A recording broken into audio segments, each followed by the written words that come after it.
menjadi anak yang baik, mematuhi orang tua, sekolah dengan pintar, sopan santun. Nah, itu merupakan hak dan kewajiban kita di rumah. Jadi kalian kalau di rumah itu harus melakukan hak dan kewajiban kalian. Harus dilakukan secara apa? Beriringan. Karena hak dan kewajiban itu selalu berjalan beriringan.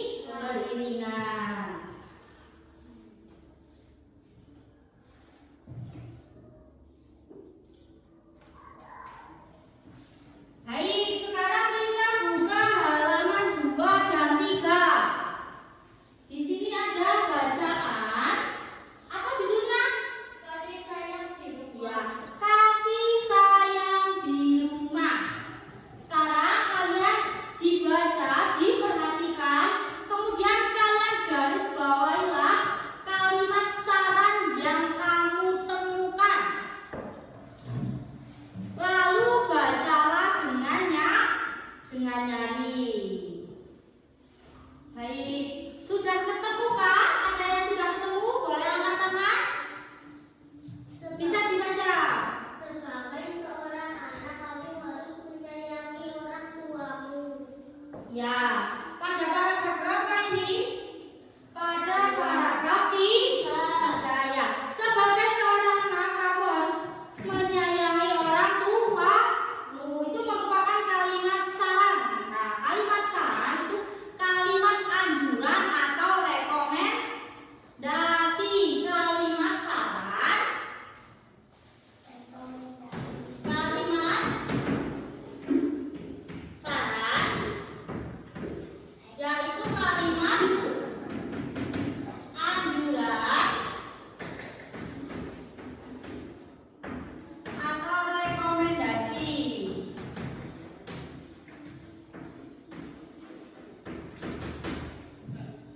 Selain kalimat yang Nanda sebutkan tadi, apakah ada yang menemukan lagi? Kamu harus bersyukur.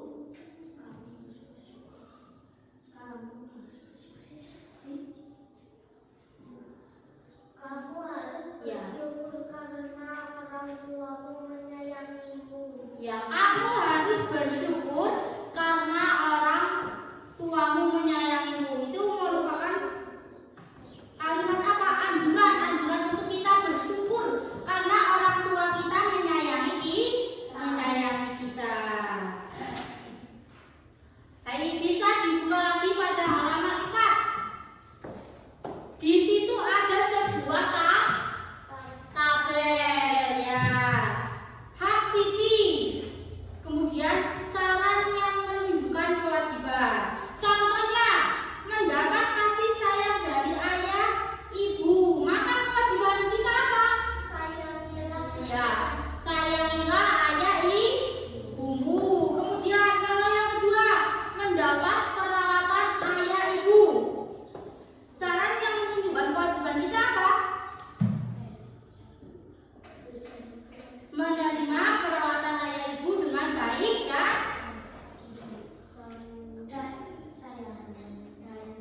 nah, kemudian mendapat waktu bermain bersama ayah ibu.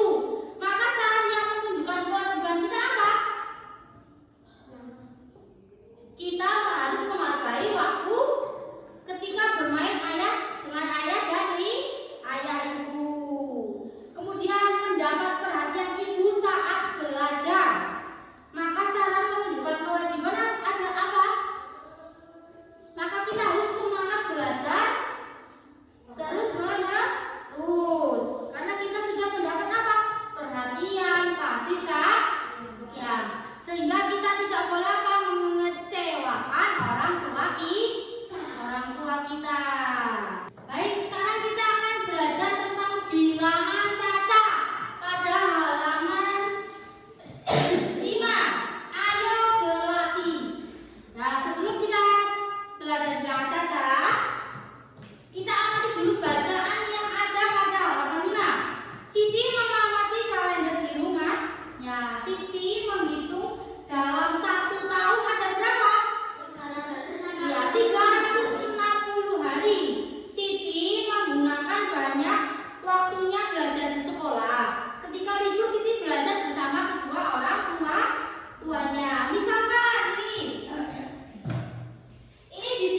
jumlah hari belajar.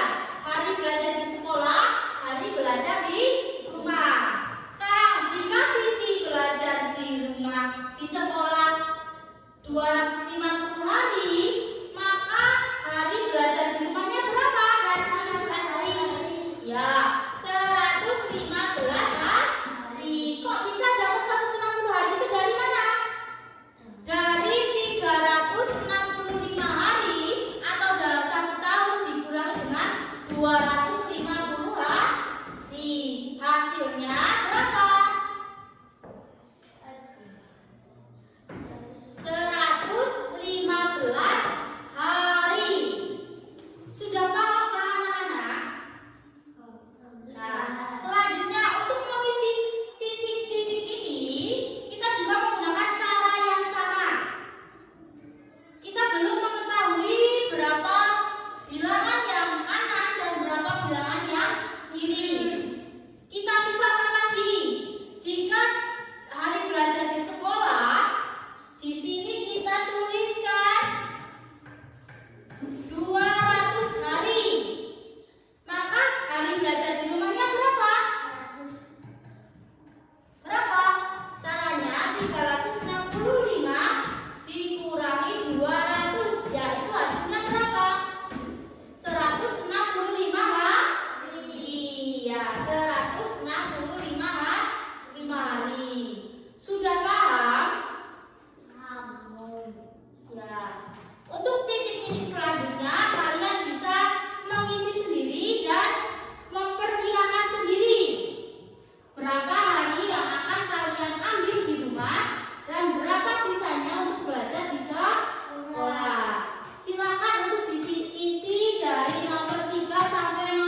ketiga kita sudah belajar Surat bernyanyi menggunakan pola ritme nada suara yang lebih lembut atau lebih keras. Mungkin pembelajaran hari ini hanya itu saja. Kita bisa lanjutkan pada besok. Hanya itu yang dapat Ibu sampaikan. Wassalamualaikum.